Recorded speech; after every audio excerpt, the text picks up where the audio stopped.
सबसे पहले तो जो बोल टीवी के ओनर हैं शोएब शेख, उनकी जो गिरफ्तारी की गई, मैं उसकी शदीद मजम्मत करता हूँ। ये बोल टीवी पाकिस्तान के अंदर 2 ही वाइस चैनल हैं जो इस वक्त हक और सच के साथ खड़े हैं, आज़ादाना रिपोर्टिंग कर रहे हैं। और ये मीडिया के ऊपर जो कदगने, मीडिया की आवाज़ को जो बंद करने के हथकंडे इस्तेमाल किए जा रहे हैं, पहले भी नाकाम हुए, आइंदा भी नाकाम होंगे।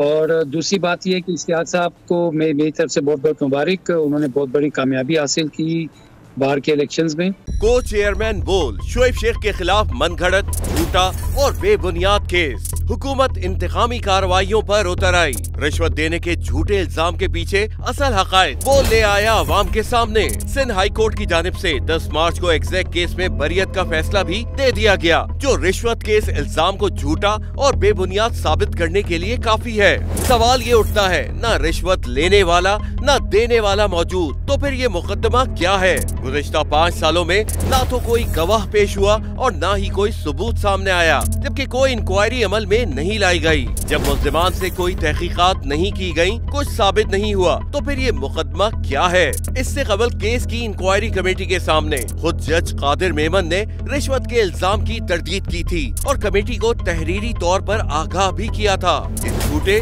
और बेबुनियाद केस की कानूनन कोई हैसियत नहीं। सिंध हाई कोर्ट इस मुकदमे में शोएब शेख को बरी कर चुकी है, तो फिर इस नाम नेहाद इल्जाम की कानूनी हैसियत क्या है? बोल इंसाफ का मुंतजिर है।